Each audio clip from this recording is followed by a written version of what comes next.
क्या आप जानते हैं कि इतिहास से एक पूरा साम्राज्य जैसे गायब कर दिया गया था? एक समय ऐसा था कि 1500 से 1800 के बीच बने किसी भी नक्शे को देखो तो उस पर एक बहुत बड़ा इलाका टाटारिया या ग्रैंड टार्टरी के नाम से लिखा मिलता था। ये कोई छोटा राज्य नहीं था। ये इलाका पूर्वी यूरोप से लेकर एशिया के बहुत बड़े हिस्से तक फैला हुआ था। लेकिन फिर अचानक ग्रैंड टार्टरी का नाम नक्शों से गायब होने लगा। आखिर उस बड़ी सभ्यता के साथ क्या हुआ? क्या वो धीरे धीरे खत्म हो गई या उसके पीछे कोई छुपी हुई कहानी है? हम इस नए एपिसोड सीक्रेट ओरिजिन्स में मिलकर इसका सच जानने की कोशिश करेंगे। स्वागत है। अब साजिश की बात करने से पहले सबसे पक्का सबूत देखते हैं, नक्शे।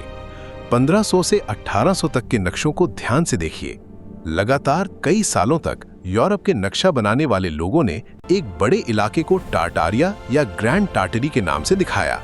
ये कोई कल्पना वाले नक्शे नहीं थे, बल्कि उस समय के असली मानचित्र थे। इन नक्शों में ये इलाका एशिया के बहुत बड़े हिस्से पर फैला हुआ दिखता है। कैस्पियन सागर से लेकर प्रशांत महासागर तक और साइबेरिया से मध्य एशिया तक इसका नाम मिलता है। कुछ नक्शों में इंडिपेंडेंट टार्टरी, चाइनीज टार्टरी और रशियन टार्टरी भी लिखा हुआ है। इसका मतलब है कि ये सिर्फ एक जगह नहीं, बल्कि अलग अलग हिस्सों में बटा हुआ बड़ा क्षेत्र था। लेकिन सोचने वाली बात यह है, इतना बड़ा इलाका आखिर अचानक कैसे गायब हो सकता है? अगर आपको अभी भी शक है कि यह सच था या नहीं, तो आपको आगे की बात जरूर देखनी चाहिए। टार्टारिया से जुड़े सिद्धांत मानने वालों का कहना है कि 1500 से 1800 के बीच टार्टारिया ने दुनिया पर अपनी छाप छोड़ी थी। उनके अनुसार अगर वो एक उन्नत सभ्यता थी, तो उनकी बनाई इमारतें भी उसी स्तर की शानदार और उन्नत रही होंगी। उनका दावा है कि सरकार ने मेले के लिए कोई नई अस्थायी इमारतें नहीं बनाई थीं, बल्कि पहले से मौजूद टार्टेरियन इमारतों को थोड़ा सुधार कर इस्तेमाल किया गया और बाद में उन्हें तोड़ दिया गया। अब जरा इन इमारतों की बनावट पर ध्यान दीजिए। जहां भी ये बनी दिखती हैं, उनका डिजाइन लगभग एक जैसा है। वही क्लासिकल खंभे, वही सुंदर गुंबद, वही बारीक पत्थर की कारीगरी। चाहे इमारत शिकागो में हो, सैन फ्रांसिस्को में या रूस के सेंट पीटर्सबर्ग में, सब एक जैसी क्यों दिखती हैं? अलग अलग देशों, अलग अलग मजदूरों और अलग अलग समय में बनी इमारतों में इतनी समानता कैसे हो सकती है, जब तक कि उन्हें अलग अलग लोगों ने बनाया ही ना हो? लेकिन अभी तो और भी चौंकाने वाली बात बाकी है। टार्टारिया सिद्धांत मानने वालों ने एक और बड़ा दावा किया। उनका कहना है कि सबूत सिर्फ वर्ल्ड फेयर तक सीमित नहीं है। शायद टार्टारिया साम्राज्य सिर्फ गायब नहीं हुआ, बल्कि उसे जमीन के नीचे दबा दिया गया। अगर आप 1900 से पहले बने किसी भी बड़े शहर में घूमो, तो आपको एक अजीब बात दिखेगी। कुछ इमारतें ऐसी लगती हैं जैसे वे जमीन में धंस गई हों। जो कभी पहली मंजिल रही होगी, वो आज बेसमेंट बन चुकी हैं। खिड़कियां जो पहले ऊंचाई पर रही होंगी, अब फुटपाथ के बराबर दिखती हैं, जैसे जमीन के नीचे दबे किसी दैत्य की आंखें। टार्टारिया सिद्धांतकार इसे ग्रेट मड फ्लड का सबूत कहते हैं। तो ये ग्रेट मड फ्लड क्या है? उनके अनुसार 1800 के दशक में एक भयानक आपदा आई थी, जिसने कई शहरों को मिट्टी और मलबे के नीचे दबा दिया। सैकड़ों टार्टारियन शहर इस घटना में खो गए। इस सिद्धांत के मुताबिक एक बड़ी भूगर्भीय आपदा ने पूरी धरती को प्रभावित किया, उन्नत टार्टारियन सभ्यता को नष्ट कर दिया और उनकी इमारतों की सिर्फ ऊपरी मंजिलें ही दिखाई देती रह गई। लेकिन सवाल फिर भी वही है, इस बड़ी आपदा का सबूत कहाँ है? उनका जवाब है, सबूत हर जगह है। उदाहरण के लिए सियाटल शहर को देखिए।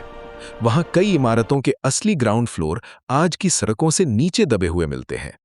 जो सियाटल अंडरग्राउंड आज एक टूरिस्ट जगह के रूप में दिखाया जाता है, सिद्धांत मानने वालों के अनुसार वो इस बात का प्रमाण है कि शहर कभी बिल्कुल अलग जमीन स्तर पर बना था। और बात सिर्फ सियाटल तक सीमित नहीं है। न्यूयॉर्क सिटी की सबवे प्रणाली में भी कुछ ऐसा ही पैटर्न देखने को मिलता है। कई बार निर्माण कार्य के दौरान मजदूरों को आधुनिक शहर की सतह से काफी नीचे बेहद सटीक और सुंदर कारीगरी वाले ढांचे मिलते हैं। सरकार उन्हें टूरिस्ट आकर्षण बता देती है और उनसे कमाई भी करती है, लेकिन बहुत कम लोग उनके असली स्रोत पर सवाल उठाते हैं।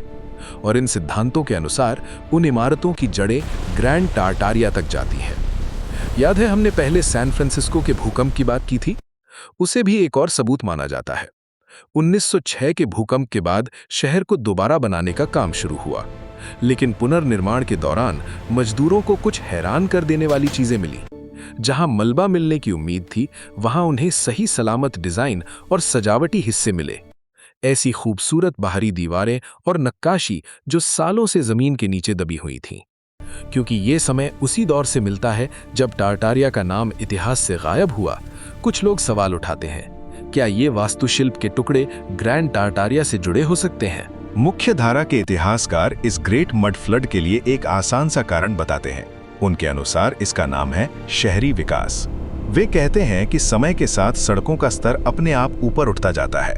नई इमारतें पुरानी नींव के ऊपर बनती हैं, सड़कें बार बार बनाई और दोबारा पक्की की जाती हैं, जिससे जमीन का स्तर बढ़ जाता है। पुरानी इमारतों में मरम्मत होती है और नए दरवाजे मौजूदा सड़क के स्तर पर बना दिए जाते हैं। लेकिन क्या सच में ऐसा ही हुआ? टारटारिया से जुड़े शोधकर्ता कहते हैं कि ये जवाब पूरी तरह सही नहीं लगता, क्योंकि यहाँ बात कुछ इंच या कुछ फीट की नहीं है। कई जगह पूरी की पूरी मंजिलें आज की जमीन के नीचे दब चुकी हैं। अगर ये सिर्फ सामान्य शहरी विकास था तो इतनी बड़ी मात्रा में दबाव कैसे हुआ? फिर ग्रेट मड फ्लड जैसी घटना की बात क्यों ना मानी जाए? और एक और बात, समय का मेल। ऐसा क्यों है कि ये घटना उसी दौर में दुनिया भर में दिखाई देती है जब टारटारिया का नाम नक्शों से गायब हो रहा था? दबी हुई इमारतों की शैली और बारीकी इतनी मिलती जुलती क्यों है? मड फ्लड का सिद्धांत कहता है कि ये सामान्य शहरी विकास नहीं था, ये सबूतों को दफन करना था। एक ऐसी सभ्यता के सबूत जिसे कोई धरती के नीचे छिपाना चाहता था। और यहीं से ये सिद्धांत और भी साहसी और रहस्यमय हो जाता है। ये सिद्धांत कहता है कि 1800 के आखिर और 1900 की शुरुआत में हुए वर्ल्ड फेयर सिर्फ सामान्य प्रदर्शनियां नहीं थे।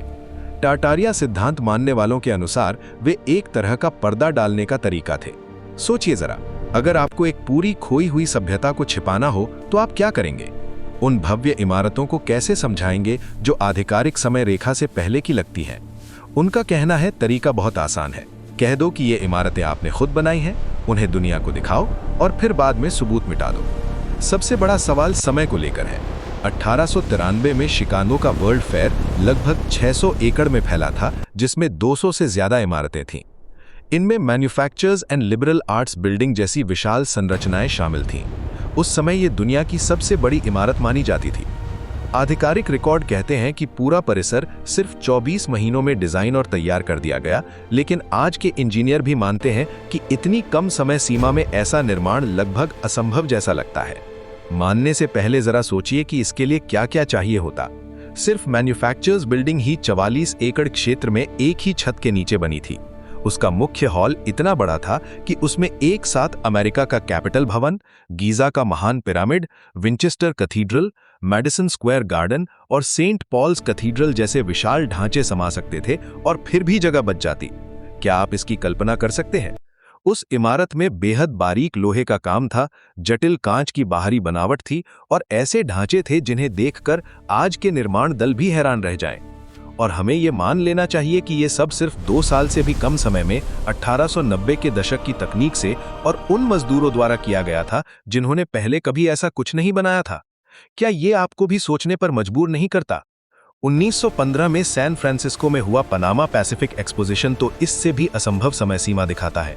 1906 के भयानक भूकंप के सिर्फ 9 साल बाद, जिसने शहर के बड़े हिस्से को मलबे में बदल दिया था, कहा जाता है कि सैन फ्रांसिस्को ने एक बेहद भव्य प्रदर्शनी स्थल तैयार कर लिया। इस मेले में शानदार पैलेस ऑफ फाइन आर्ट्स और कई अन्य अद्भुत इंजीनियरिंग संरचनाएं शामिल थीं। आधिकारिक कहानी कहती है कि ये इमारतें सिर्फ प्रदर्शनी के लिए अस्थायी सामग्री से बनाई गई थीं। लेकिन तस्वीरों को ध्यान से देखिए, क्या ये आपको अस्थायी इमारतें लगती हैं? नहीं लगती। और यहीं पर सिद्धांत मानने वालों के अनुसार एक बड़ी चूक दिखाई देती है। इतने विशाल और कथित रूप से अस्थायी ढांचों के बावजूद इनके निर्माण की बहुत कम विस्तृत तस्वीरें मिलती हैं। हमारे पास तैयार इमारतों की तस्वीरें हैं और उन्हें गिराने की भी तस्वीरें हैं, लेकिन असली निर्माण प्रक्रिया के दस्तावेज बेहद कम दिखाई देते हैं। ऐसा क्यों है? क्या इसलिए कि वहां असल में कोई निर्माण प्रक्रिया थी ही नहीं जिसे दर्ज किया जा सके? अगर ये सोच आपको रोक दे तो अगली बात आपको और हैरान कर देगी। क्या आपने कभी स्टार फोर्ट के बारे में सुना है? ये खास ज्यामितीय आकार वाले किले होते हैं जिनकी बनावट बिल्कुल सटीक कोणों और आकृतियों में होती है। ऐसे किले यूरोप, उत्तरी अमेरिका और एशिया दुनिया के कई हिस्सों में मिलते हैं। टारटारिया के शोधकर्ता कहते हैं कि दुनिया भर में पाए जाने वाले ये रहस्यमय स्टार फोर्ट असल में ग्रैंड टारटारिया की देन है। लेकिन रुकिए, कहानी यहीं खत्म नहीं होती। मुख्य धारा के इतिहासकार इन्हें मिलिट्री किले बताते हैं जिन्हें तोपों के हमले से बचने के लिए बनाया गया था। लेकिन टारटारिया मानने वालों की राय अलग है।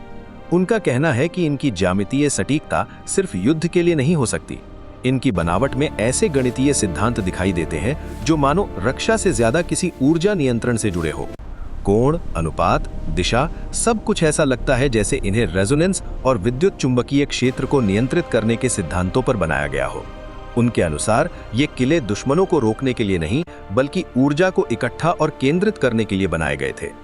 और अगर ये काफी नहीं था तो वे ध्वनि के प्रमाण की भी बात करते हैं। इस दौर के किसी भी बड़े कैथेड्रल या सरकारी भवन के अंदर जाइए, आप तुरंत महसूस करेंगे कि वहां की ध्वनि कितनी अलग है। आपकी आवाज ऐसे गूंजती है जैसे उसमें कोई खास ताकत हो। आवाज बहुत साफ तरीके से गूंजती और बढ़ती है। टारटारिया सिद्धांत मानने वालों का कहना है कि ये सिर्फ धार्मिक प्रवचन या भाषण के लिए नहीं था। उनके अनुसार ये विशाल इमारतें असल में रेजोनेंस चैम्बर थीं, ऐसी जगहें जहां ध्वनि तरंगों को बढ़ाकर किसी तकनीकी उद्देश्य के लिए इस्तेमाल किया जाता था। और यहीं से उनके अनुसार पूरी कहानी समझ में आने लगती है। हाल की कुछ शोधों में ये दिखाया गया है कि खास तरह की ध्वनि तरंगें पदार्थ पर असर डाल सकती हैं। आवाज की तरंगें चीजों को हवा में उठा सकती हैं, कुछ पदार्थों को तोड़ सकती हैं और पानी जैसी चीजों के गुणों में बदलाव ला सकती हैं। अब जरा सोचिए, क्या होगा अगर टारटारिया के लोगों ने इस तकनीक को सदियों पहले ही समझ लिया हो? इसके परिणाम हैरान कर देने वाले हो सकते हैं। कल्पना कीजिए एक ऐसी सभ्यता की जो बिना तेल, कोयला या परमाणु ईंधन के पूरे शहरों को ऊर्जा दे सकती हो, जो भारी भरकम पत्थरों को सिर्फ ध्वनि तरंगों की मदद से उठा सकती हो, जो बिना तारों और ढांचों के दूर दूर तक ऊर्जा और जानकारी भेज सकती हो।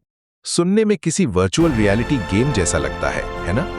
यही बात सिद्धांत मानने वालों के अनुसार समझाती है कि टारटारिया इतनी बड़ी और सटीक इमारतें इतनी जल्दी कैसे बना पाया। ये भी समझाती है कि अलग अलग महाद्वीपों में इमारतों की शैली इतनी मिलती जुलती क्यों है। और शायद यही वजह थी कि इस सभ्यता को इतिहास से मिटा दिया गया।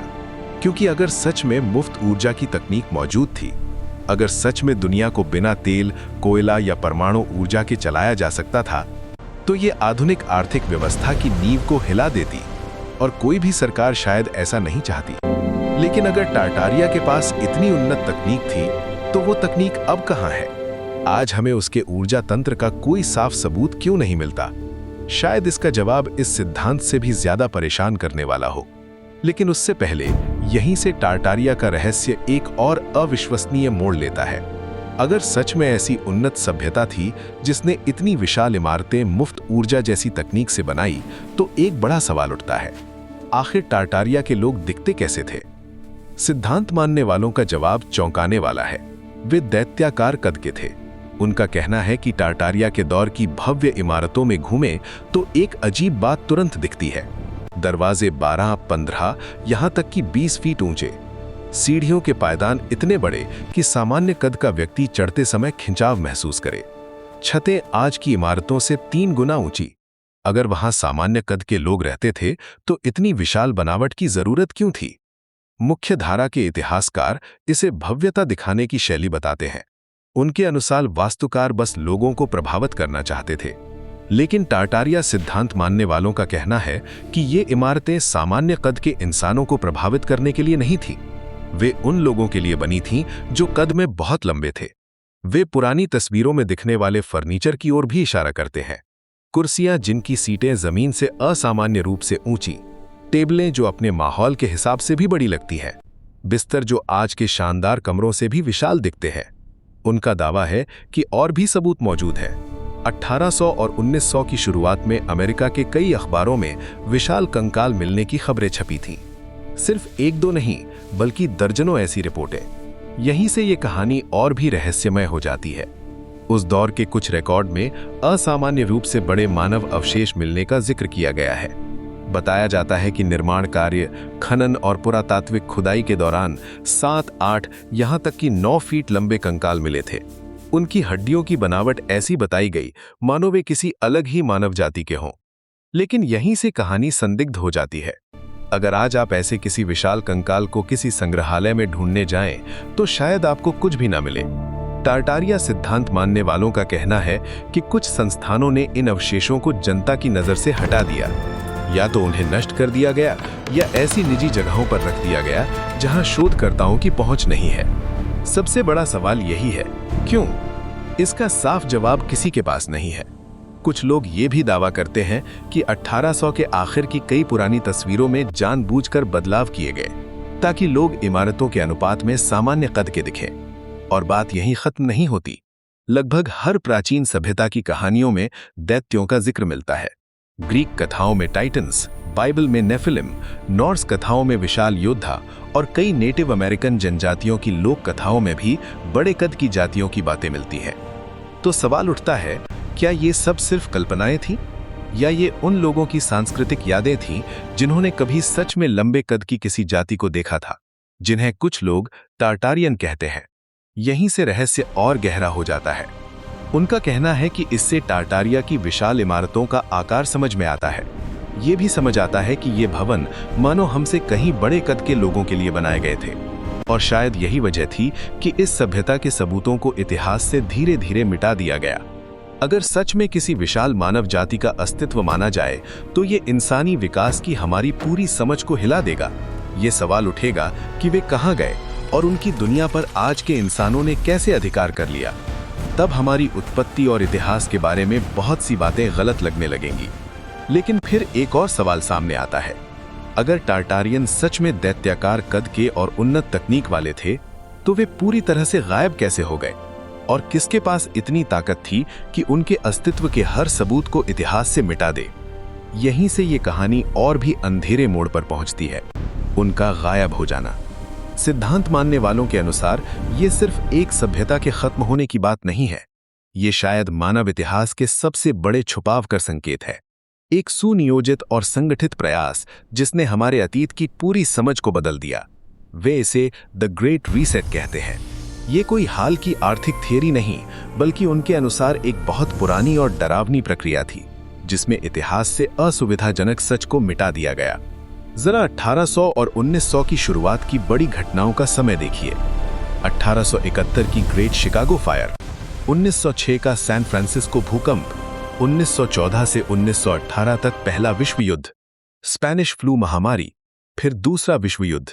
मुख्य धारा के इतिहासकार इन्हें अलग अलग त्रासदियां मानते हैं, प्राकृतिक आपदाएं, युद्ध और बीमारियां जिन्होंने आधुनिक दुनिया को आकार दिया। लेकिन टार्टारिया सिद्धांत मानने वालों का कहना है कि ये सब संयोग नहीं थे। उनके अनुसार ये सुनियोजित घटनाएं थीं जिनका मकसद टार्टारियन सभ्यता के सबूतों को नष्ट करना था। क्या सच में? हाँ, वे खासकर ग्रेट शिकागो फायर को संदिग्ध बताते हैं। आधिकारिक कहानी कहती है कि मिसेस ओलेरी की गाय ने लालटेन गिरा दी जिससे आग लग गई। लेकिन सिद्धांतकार कहते हैं कि आग ने खास तौर पर शहर की सबसे भव्य और वास्तुशिल्प यष्टि युक्त इमारतों को नष्ट किया, जबकि सामान्य ढांचे ज्यादातर बच गए। अगर ये सच हो तो मामला टार्टारिया से भी बड़ा हो सकता है। शायद सिर्फ वही नहीं, बल्कि और भी उन्नत सभ्यताएं इतिहास से मिटा दी गई हों। लेकिन सबसे चौंकाने वाली बात पुरानी तस्वीरों से जुड़ी है। 1800 के आखिर में खींची गई बड़े शहरों की तस्वीरें देखिए। एक अजीब बात नजर आती है, सड़कें खाली हैं। सिर्फ हल्की भीड़ नहीं, बल्कि लगभग पूरी तरह खाली। न्यूयॉर्क, लंदन, पेरिस, बर्लिन जैसे बड़े शहरों की चौड़ी सड़कों पर कोई इंसान दिखाई नहीं देता। भव्य चौक खाली पड़े हैं। पूरे शहर मानो किसी फिल्म सेट की तरह दिखते हैं जहां कलाकारों का इंतजार हो रहा हो। ये अजीब लिखता है। आधिकारिक वजह ये दी जाती है कि उस समय के कैमरों को लंबा एक्सपोजर चाहिए होता था, इसलिए चलते हुए लोग तस्वीर में साफ नहीं आते थे। लेकिन सिद्धांत मानने वालों का कहना है कि जब आप इतने बड़े पैमाने पर खालीपन देखते हैं तो ये जवाब पूरी तरह संतोषजनक नहीं लगता। ये सिर्फ ऐसी तस्वीरें नहीं हैं जहां उम्मीद से कम लोग दिख रहे हों। ये तो ऐसे विशाल शहरों की तस्वीरें हैं जो पूरी तरह खाली लगते हैं। घोड़ा गाड़ियां कहाँ हैं? सड़क किनारे सामान बेचने वाले लोग कहाँ हैं? किसी भी चलते फिरते शहर की सामान्य हलचल कहाँ है? हालांकि खाली सड़कों की एक सामान्य वजह भी बताई जाती है। पुराने कैमरों को तस्वीर लेने के लिए ज्यादा समय चाहिए होता था और 19वीं सदी के शहर आज से ज्यादा भीड़भाड़ वाले नहीं थे। इस वजह से चलते हुए लोग तस्वीर में साफ नहीं आते थे। लेकिन पारंपरिक कारण मान लेने का मतलब ये नहीं कि टार्टारिया से जुड़े हर सवाल को नजरअंदाज किया जाए। तो फिर एक बार सवाल वही है, ग्रैंड टार्टारी के साथ आखिर हुआ क्या? आप क्या सोचते हैं? हमें कमेंट में जरूर बताइए और ऐसे ही रहस्यमय किस्सों के लिए लाइक और सब्सक्राइब करना मत भूलिए ताकि कोई नई वीडियो आपसे छूट न जाए।